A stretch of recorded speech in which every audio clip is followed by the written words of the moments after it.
Praise the Lord. இந்த காலை நேரத்திலே உங்களை பார்ப்பதிலே, தேவனுடைய வார்த்தையை பகிர்ந்து கொள்வதிலே மிகுந்த மகிழ்ச்சி அடைகிறேன். நம்முடைய தியானத்துக்கு என்று ஒரு வசனத்தை வாசிப்போம். கலாத்தியருக்கு எழுதின நிருபம் 6வது அதிகாரம் 4வது வசனம். அவனவன் தன் தன் சுய கிரியையை சோதித்து பார்க்க கடவன். அப்பொழுது மற்றவனை பார்க்கும் போதல்ல, தன்னையே பார்க்கும் போது மேன்மை பாராட்ட அவனுக்கு இடம் உண்டாகும். இந்த காலை நேரத்திலே நம்முடைய வாழ்க்கையில அநேக நேரத்திலே நம்மை நாமே சோதித்து அறிந்து நம்மை பார்த்து நாம் செய்த காரியங்களுக்கு நம்மை நாமே பாராட்டுவதை அநேக நேரங்களே மறந்து விடுகிறோம். அது செய்வதும் இல்லை.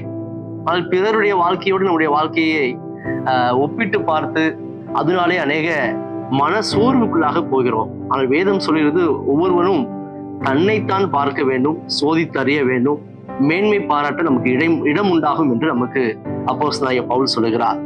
எனவே இந்த காலை நேரத்துல நம்மை நாம் பாராட்ட வேண்டும், மேன்மையாக எண்ண வேண்டும் என்று நாம் புரிந்து கொள்ள வேண்டும், அதுக்கு அர்ப்பணிக்க வேண்டும்.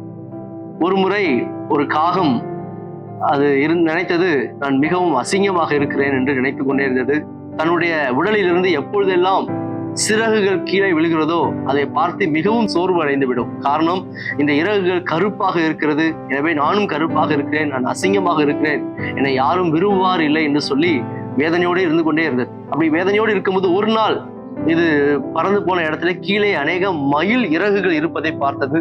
உடனடியாக வேகமாக கீழே இறங்கி அந்த மயில் இறகுகளை தன்னுடைய உடம்பிலே அது மாட்டிக்கொண்டு மயில்கள் கூட்டமாக இருக்கக்கூடிய இடத்துக்கு போய், நானும் உங்களை போல ஒருவன் தான், நானும் மயில் தான் என்று சொன்னவுடன் எல்லா மயில்களும் சேர்ந்து சிரித்தனவாம். அதை பார்த்து இது மிகுந்த சோர்வுக்குள்ளாகி அதை எல்லா இறகுகளையும் விட்டு கடந்து சென்று விட்டது. இதே போலதான் நாமும் கூட நம்முடைய வாழ்க்கையிலே அநேக நேரத்திலே நானாக வாழ வேண்டும் என்பதை விட்டுவிட்டு பிறரோடு நம்மை ஒப்பிட்டு பார்த்து பிறரை போல வாழ வேண்டும், அவர்களை போல வசதியாய் வாழ வேண்டும், அவர்களை போல எனக்கு நல்ல வீடு கிடைக்க வேண்டும், இவர்களை போல எனக்கு நல்ல வாகனம் கிடைக்க வேண்டும், இவர்களை போல எனக்கு நல்ல பொருட்கள் வாங்க வேண்டும் என்று சொல்லி நம்முடைய தகுதிக்கு மீறி அநேக காரியங்களை யோசித்து அதை வாங்குவதற்கு முயற்சி செய்து அதே போல வாழ்வதற்கு முயற்சி செய்து நம்முடைய வாழ்க்கை இழந்து விடுகிறோம்.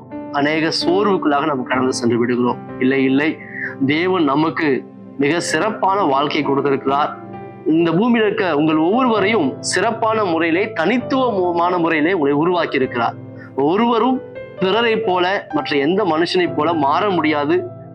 ஏன் என்று சொன்னால் ஆண்டவர் இந்த உலகத்துல ஒவ்வொருவரையும் மிகுந்த தனித்துவமாக உருவாக்கி இருக்கிறார்.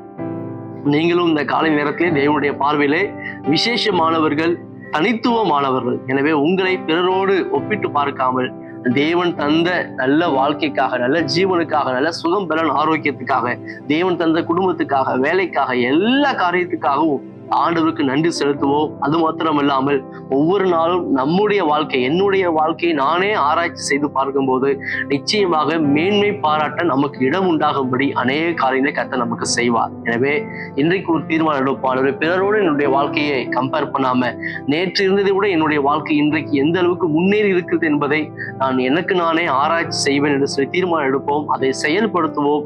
அப்படி நம்முடைய வாழ்க்கையை நாமே ஆராய்ச்சி செய்யும் போதுதான் நம்முடைய வாழ்க்கையில் இருக்கிற தேவையில்லாத காரியங்களை அடையாளம் கண்டு அதை விட்டுவிடவும், செய்ய வேண்டியதை அடையாளம் கண்டு செய்து வாழ்க்கையில முன்னேறவும் அது நமக்கு ஒரு நல்ல ஒரு வாய்ப்பாக இருக்கும் என்று நான் சொல்லுகிறேன். எனவே இந்த காலை நேரத்துல நல்ல ஒரு தீர்மானம் எடுப்போம். தேவன் கொடுத்த நல்ல வாழ்க்கைக்காக ஆண்டவருக்கு நன்றி செலுத்துவோம். இனி ஒருபோதும் யாரோடும் நம்மை ஒப்பிட்டு பார்க்காமல் தேவன் கொடுத்த நல்ல வாழ்க்கைக்காக மகிழ்ச்சியோடு, சந்தோஷத்தோடு, சமாதானத்தோடு வாழ்வோம். கர்த்தர் நிச்சயமா உங்க வாழ்க்கையை மேன்மைப்படுத்துவார். வேதத்திலே கூட பார்க்கும்போது சவுல் என்ற ராஜா தனக்கு கொடுத்த நல்ல வாழ்க்கைக்காக, ராஜ மேன்மைக்காக சந்தோஷப்போதுதான் இருந்தான்.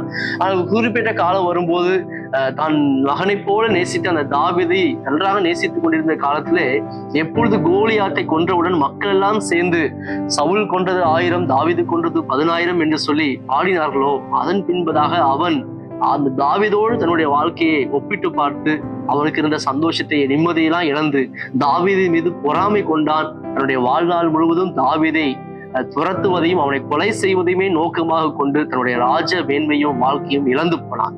ஆனால் தாவீதோ எல்லா காரியத்திலும் பொறுமையா இருந்ததால் அவன் அந்த ராஜ வாழ்க்கையை பெற்றுக்கொண்டான். எனவே சவுலை போல நிம்மதியாய் சந்தோஷமாய் வாழ வேண்டிய தேவன் கொடுத்த ஆசீர்வாதங்களை அனுபவிக்காமல் போகாதபடிக்கு நிம்மதியாய் வாழ்வதற்கு தேவ சமூகத்துல ஒப்புக் கொடுப்போம். பொறுமையா இருப்போம். பிறரோடு ஒப்பிடாமல் நம்முடைய வாழ்க்கை குறித்து சந்தோஷத்தோடு இருப்போம். கர்த்தர் நிச்சயமாய் நம்மை மேன்மைப்படுத்துவார். ஜெபம் பண்ணுவோம்.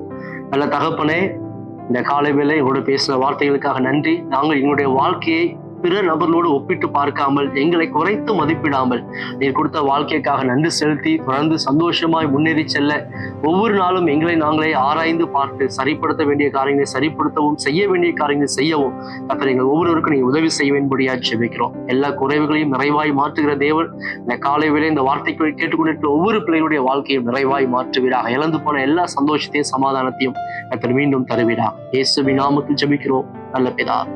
ஆமென். ஆமென். தேங்க்யூ. கர்த்தர் உங்களை ஆசீர்வதிப்பார்.